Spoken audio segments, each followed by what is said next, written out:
Hi. Hi. Um, okay. Hi, Tracy. It's nice to see you again. It's been a very long time. It's been many years, yeah. So I know that this book, it's a memoir, but it was originally supposed to be more of like a nonfiction, I guess, sociology kind of, or pop culture. Not, I don't know what to call it, but anyway, not a memoir. Can you talk about how you went from writing this nonfiction book about men's sexuality to a book that's your memoir about your life, but obviously also a lot about men's sexuality and how you interacted with it? Yeah, for sure. Yeah, well, when I was in the sort of proposal writing process around this book, I knew that I felt that I wanted to write something about straight men's sexuality because this is a topic that I've been drawn to, and so many of the stories that I've written over the years have sort of intersected with that topic. Um, and in the process, as I was as I was working on that proposal, I started to realize that um, so much of what was really alive for me around that topic was my own relationship to it and the ways in which, my conceptions around straight men's desire really impacted my own sexuality, my own desires, and then so it really became clear that this was about my own relationship to straight men's sexuality, or my sort of conception of straight men's sexuality, and then that's where it started to shift, and then this book, as it came to be, became clearer to me as an idea.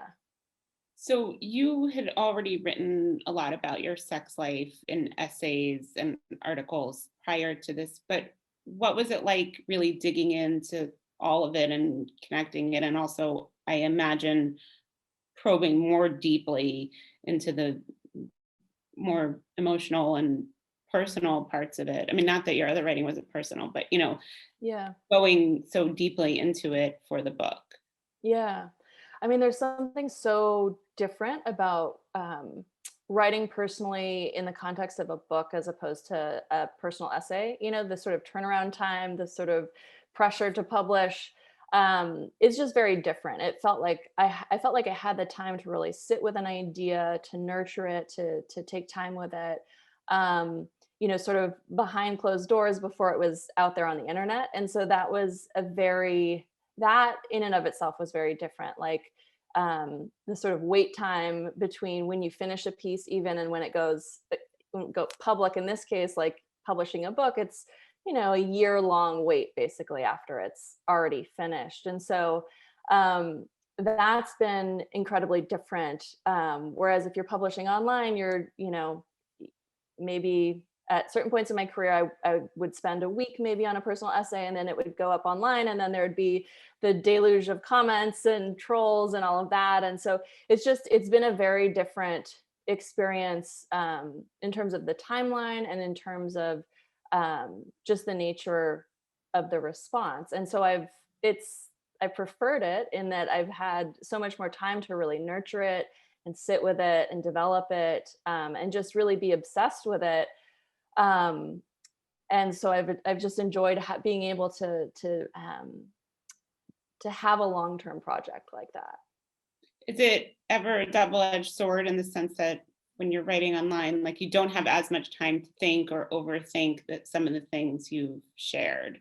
Yeah, yeah, yeah. I mean, I think I think deadlines are great, and so in that sense, there's something nice about just knowing that you have a week or 2 weeks to sit down and write something. There isn't the space to overthink, and also there is something kind of nice about the immediate reward of having people react and sort of hear other people's responses. Whereas with publishing a book, you can be just sitting in silence for a very long time, especially in the proposal process where you're like, is this a book, like, is this going to become a book, or is this going to go nowhere? So there are trade-offs, that's for sure. So you mentioned, the feedback you would get from your articles, which in the book are largely negative. You talk a lot about trolls and commenters and then like men's rights sites writing about you. But aside from the reactions to your writing, I think a lot of the book is about how people are reacting to you and the the attention you're getting or not getting from them. Can you talk about kind of both of those things, like how sex, especially at the beginning for you, how much of that was about um, what the men's reactions were? Because I was really struck by so many times, I mean, including the first time you have sex with a man, you expect one reaction because you've performed to the degree that, you've been shown that by the porn you were watching. I'm probably going too far ahead. I should go backwards, but anyway. And then kind of that reaction, I don't know, is there any connection for you between like that wanting attention from your writing and wanting attention in the bedroom? Yeah, I mean, I think there's a connection in that it's sort of like, it's outsourcing your sense of self, right? So it's like I become through other people's perceptions of me. So I think it's very much related in that it's handing over power for other people to sort of define you, right? Um, I mean, yeah, in terms of my early sex life, I definitely set out with it sort of um the sort of pleasure that I took from sex was pretty limited early on to the sense of power that I got from sort of performing according to what I perceived to be what men wanted from me. And so that was, a genuine thrill. I think that that's a valid pleasure to take from sex. But over time, I found that that was too limited of a pleasure, that I wanted access to more than just the pleasure of being wanted. And so I really came up against the limitations of that. I thought there was such a push pull in the book because there are times when you are kind of having this, I would say, theatrical sex, maybe, or moves you learn from porn. And several times the men you're having sex with are not into that, or not into it to the degree that you thought they would be. And then other times it's almost the opposite, where once a literal porn star, your favorite porn star, and then other times men who watch porn it's almost inversed, where they're doing things to you that they've seen in porn and you're kind of letting it happen, but are um not to my reading into it. And I mean, you're consenting to it, but you're not, it's not what you would want to do. Yeah. Can Yeah. you talk kind of about that, how porn affected both of those scenarios? Yeah, I mean, in terms of the impact of porn, I mean, I would say that porn, I think it's complex. Porn was a really early source of information for me around what sex looked like. And because I was coming of age in the 90s and I was online very early. So, in like 97, 98, when I was like 13 years old, and it I definitely approached it and understood it at that time as a sort of guidebook to what was sexy. And I interpreted it as a literal representation of what men wanted most, the sort of ultimate fantasy that they must necessarily want to realize in real life. And so I did aspire to a lot of what I saw on screen. And there were ways in which I think that aspiring to an ideal or an image took me away from my own, embodied experience during sex, such that it was enjoyable, but enjoyable in a limited way, in a fairly performative way. At the same time, I would say that porn was really this early source of exploration for me that actually also helped me to get in touch with my own desires and sexuality, and to explore my own body, and to explore my own mind, sort of where my own mind could go erotically. And so, talk about tension, like there's a real tension there between porn could act as both a sort of, as aspirational, and there could be all these pressures around performance, but then at the same time, in so many ways, I feel like it was what helped me to find my own desires. And so it was both at the same time. I mean, obviously you can't go back in time, but if you looking back, I mean, do you feel like your experience, those teenage years watching porn and feeling like it was this instruction manual to men's desire, do you feel like you would have watched it differently if someone had talked to you about porn, or if Yeah. porn had been a discussion amongst, I don't know, were you talking about it with friends, or was it only really No. you and the porn? Just me, yeah. I mean, oh my God, I so wish that anyone had ever talked to me about porn beyond, I remember my mom saying to me probably when I was like 13, saying something like, you might come across videos online that you don't want to see. And, it was very definitely portrayed in this sort of negative, scary way. There were no nuanced conversations around porn. And even I was lucky enough to have sex ed classes in middle school and high school. Unfortunately, that makes me very lucky. And even still, those sex ed classes did not discuss pornography in any way that I can recall. And so they might have touched on it, but it was not meaningful. And I think that, for me, I would have really appreciated having conversations around, sexual fantasy and how sexual fantasy works. And I think it's possible that I could have been better equipped to, honestly, to approach porn as a sexual entertainment medium, and to approach it more directly as, to look. It's very common, studies have shown, for young women to describe their interactions with porn as being educational, that they're turning to it to learn how to be better in bed and to sort of give men what they want. And I think part of that is that it's, not so acceptable for women to pursue their desires actively. And it's much more acceptable for women to sort of make themselves desirable. And so I think that if I'd felt like I could approach pornography as from a point of personal exploration, like direct personal exploration and pleasure, that would have been a very different journey to go on. I think it's interesting that you said, you grew up in Berkeley, which is also where I went to college. It was funny because, I mean, we've read a lot of the same books.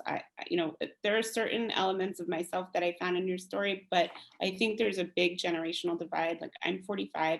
I didn't grow up with internet at home, so I didn't even have email till I went to college. Like, I wouldn't, I mean, I knew what porn was, but it was magazines. It Yeah. wasn't internet. And I feel like that is a real difference because it's ubiquitous, it wasn't. I mean, you still had to sort of search for it. It wasn't as ubiquitous as it is now, but it was more accessible for a teen. Right. I've Yeah. now totally forgotten I know what it was.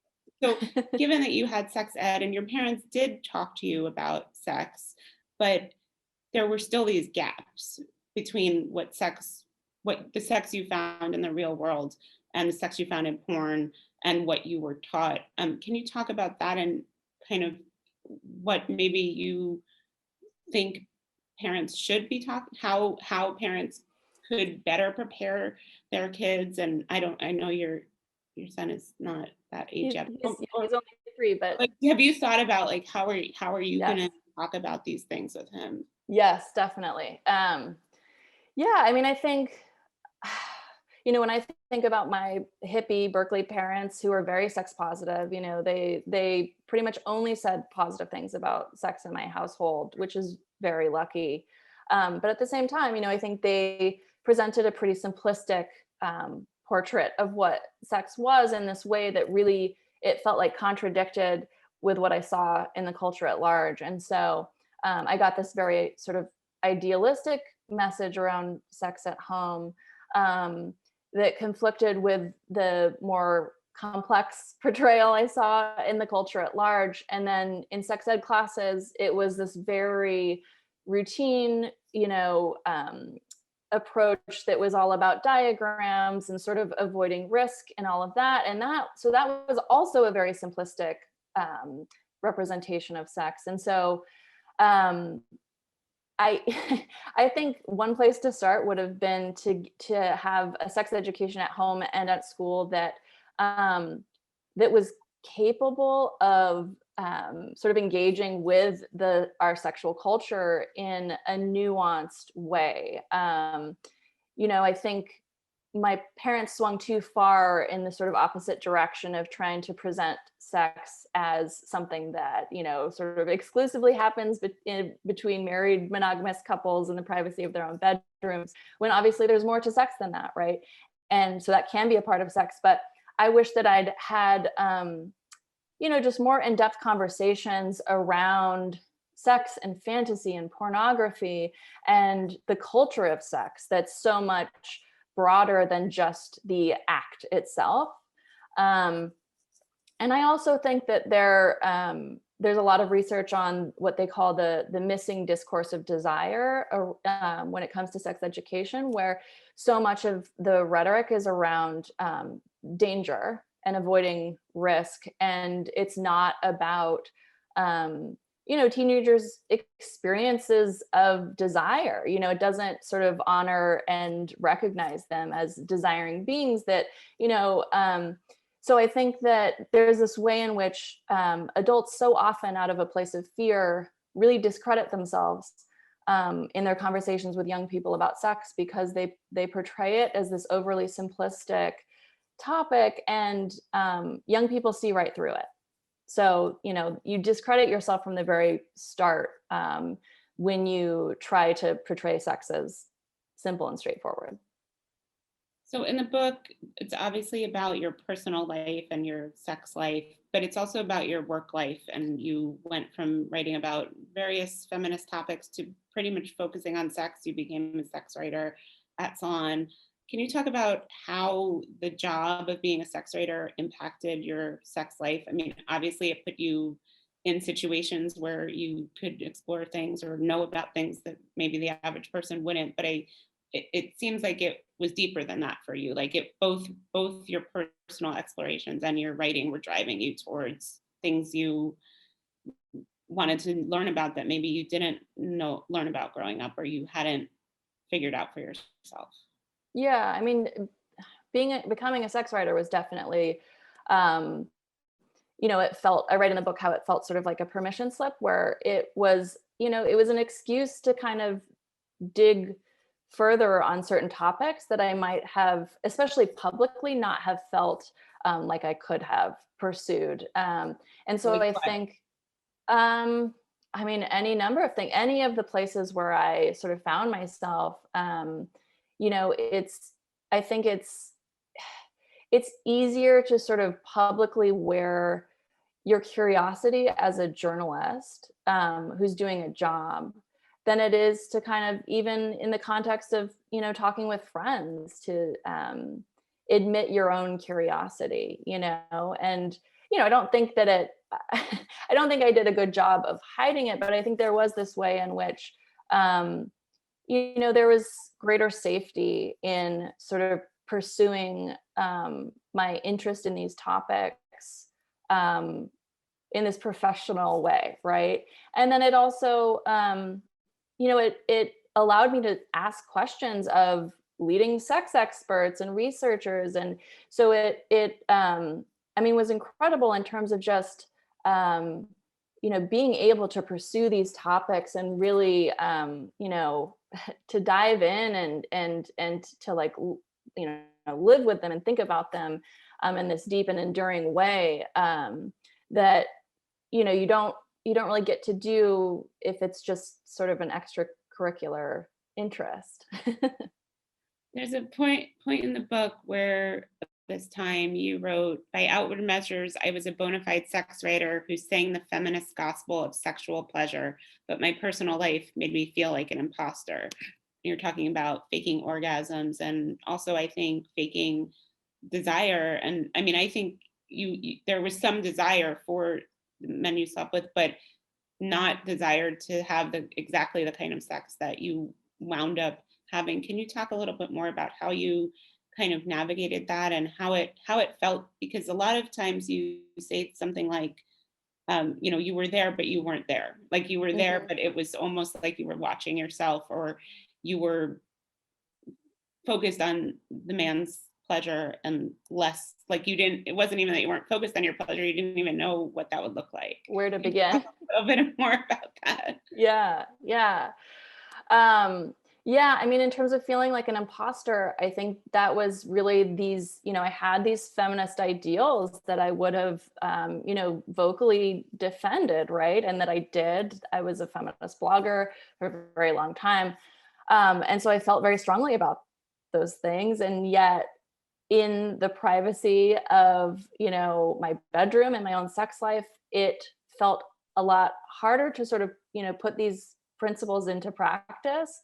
They didn't feel so, pleasure, the safety to sort of be vulnerable during sex, the safety to explore, to, didn't feel so realistically available to me. So even while I believed in it, and then I found it really hard to sort of to put into action. And so there was that tension where for a long time I just felt it. I didn't feel like I had the safety and to sort of be vulnerable enough to talk with a partner about what I was actually experiencing during Do you sex. think that's because of the partners you had? I mean, do you feel like they were not creating that space, or you weren't letting yourself get to a point where you would try to create that space? Yeah, I think it was a combination. Um, I think one of the things in researching this book that was really valuable was coming across a lot of contemporary feminist academic writing about the rise of neoliberal feminism and this sort of individualized, commercialized notion of sexual empowerment that I think that arose in the 90s and that was very influential, I think, on me and in terms of my own conceptions of what sexual empowerment, sexual power meant, um, which is to say that, it's an individual journey. It's that sexual empowerment, it's a personal problem as opposed to a cultural problem. All of these things that, take us away from what sexual empowerment used to mean, which was that it was a collective struggle for collective gain. And that puts all the onus on individuals. If you are not experiencing sexual pleasure, for example, then that's your problem as opposed to a symptom of a broader cultural problem, which I think it is. And I think that within that neoliberal framework where the researcher Elena Bei Chung argues that women, there's this new sort of metric by which women are judged sexually, and that's agency. So the degree to which you appear to be in control and going after your own interests can moderate against the traditional sexual judgments that women face around, being a slut. And so I think that there was a way in which I wasn't able to fully admit publicly or even to myself the nuances of my sexual experiences. And,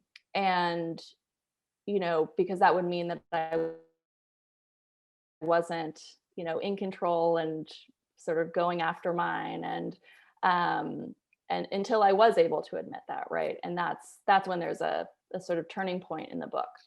I think, do you mean the turning point when you meet your now husband? Because I thought that was, or before that.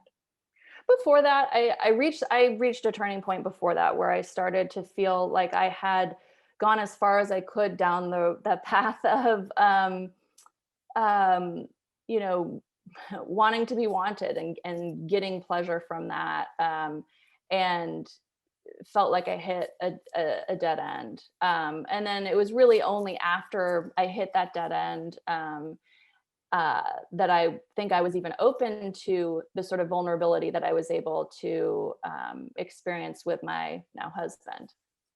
I want to get to your relationship with him in a minute, but I want to talk about, I mean, one of the most powerful parts of the book, I think, is your mother is dying, and at the same time, you're going, you know, going about your life as best you can, and really kind of pushing your own edges around sex to try to get through that time. Can you talk about a little bit about what that was like to, be exploring BDSM? Because I never got the sense, well, I don't know. I mean, do you feel like you are interested in BDSM, or was that coming from this other place that we talked about of sort of wanting to feel like you were achieving something? Because I think a lot of times in that part and other parts, sex felt the way you describe it almost like an achievement, like a thing you accomplish and then get a grade on it. Yeah. And it felt a little bit like that in those scenes where you're like, I survived, I did it, I was able to get through this, and now I don't know what, whatever's next. Yeah, yeah. No, definitely. I mean, in terms of BDSM, I think that it was definitely of interest to me. I think that was a really unusual time for me, where my mom was, diagnosed with cancer terminally, and I took that all pervasive emotional pain and really I wanted to surface that all pervasive pain in a sort of concrete, tangible way. And rough sex was a way to do that. It was a way to hurt in a different way, in a way that felt better. And so in that sense, it gave me an escape from that emotional turmoil. So I think it was something that arose from me. It also intersected with my sense of what men wanted and my fears about what men might want from me, and that sense of achievement and wanting to sort of conquer and get a good grade, like you were saying. So it was my mom's grief sort of and my pain, my mom's rather diagnosis and my grief around it collided with that ongoing search to sort of be what men want. Yeah, so I think it was both of those things at the same time. I think that my grief and the hard time that I was going through acted as another permission slip where I think I was able to pursue those desires and feel okay about doing so because I was going through a hard time. And so, my grief in that sense acted like a permission slip to pursue this this new desire of mine. So you talked, I forgot exactly what you just said, but when you do meet your now husband, I mean, he says, I want to court you. And it's so different from so much of the sex in the book where there's rough sex, some of it you pursued and some of it, you didn't, you pursued the person and then they wanted rough sex and then you went along with it. And I thought that was just so interesting that he wanted to take it so slowly and you didn't. Can you talk about that time and what that was like for you and how that affected your perception of men's sexuality? Yeah. Yeah, I mean, it was the first time really where I'd encountered that, where a man was saying, hold on, I want to go slow.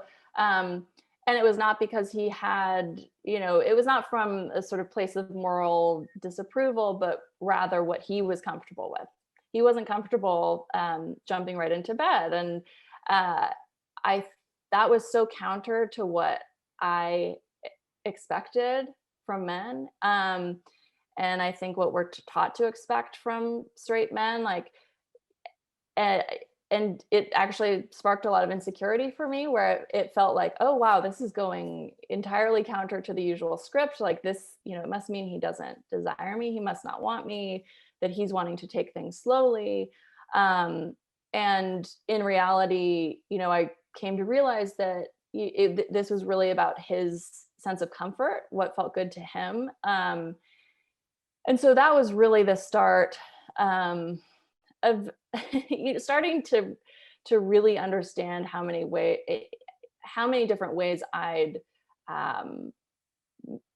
misinterpreted men's desire, or was sort of playing to a cliche of it, that and really bracing myself against my worst fears about men's desires. And then here was this man who in so many ways contradicted my every assumption and, everything that I'd been for so long sort of preparing myself for, none of those things seemed to apply with him. And of course, in my writing as a sex writer and interviewing men all the time about their sexual fantasies, sexual experiences, I found that he was not some anomaly, that there is no, straight male desire, that men are individuals and varied and nuanced in their experiences of sex and sexuality. And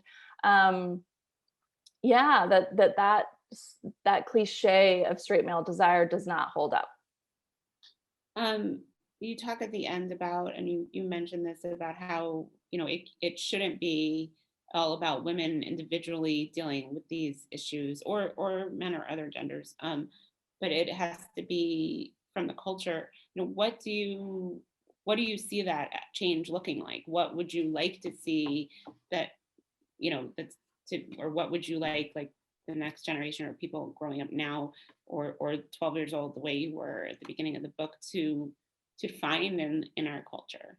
Yeah. I mean, on the micro level, I'm really inspired by contemporary feminist academics who are talking about ideas like intergenerational, spaces for women and girls to talk about their experiences with sex in a very nuanced way that is not, older women talking, acting as though they have it all figured out, but rather to talk about the ambiguities around our experiences with sex, and to have that sort of generational bridge. Things like that to me are very encouraging and sort of echo the consciousness raising circles, feminist consciousness raising circles. On the bigger picture level, it's feminist, intersectional feminist activism that is not just around sex, because I think sex, everything in our lives, it touches sex. And so, women's material circumstances, their social circumstances, everything influences the choices that women are able to make in their sex lives. And so, really it's about a finished sexual revolution, right? It's about, I think that I grew up with the illusion that, that was fought and won, and that's not the case. How do you think that would also affect men? I mean, positively, I assume, but how Yeah. would it open up that space? Because there are also men you mentioned in the book, like a man with a micro penis and then a man with the world's biggest penis. And those assumptions that one is having a better sex life than the other are actually reversed. Yeah. So can you talk about how that would help men and really just everyone, not just. Right. Yeah, it would, and it would help everyone in that, the changing sexual scripts, reigning sexual scripts that really limit our, the sex that we have and the sex that feels available to us. Loosening the strictures of masculinity, for sure. Men are 100%, struggling with that, and those were so much of what, my conversations with men when I would interview them for articles as a sex writer, was, hearing about insecurities, anxieties, sometimes around the ways in which their sexuality did not match up with those stereotypes around, men's desire. And so, really it's about, loosening those expectations and those pressures and this sense of what is normal, regardless of gender. Okay. I think this is my last question. Looking back, like, what would you tell yourself when you were 12 years old, looking at porn and taking all this in as this sort of verbatim script? What would you go back and tell your teenage self? Oh my goodness. I mean, it would be hard to summarize succinctly, but um I would want to sit that girl down and I would want to talk to her about, um sexual fantasy. That sexual fantasy is this, it is this, kind of sometimes mysterious realm that can't always be interpreted literally and straightforwardly. That fantasies sometimes can have the opposite meaning that they seem to have, and that it can also be this realm of escape and play. I would want to tell her all about how porn is actually made, what goes on behind the scenes in order to sort of construct the fantasy. I would want to talk about the negotiations that go on beforehand, about, you know, the use of lube off camera, all of those things that you don't necessarily see in a lot of mainstream porn. I would want to talk about everything that goes into what she was then watching on screen. Thank you, Tracy. Thanks so much.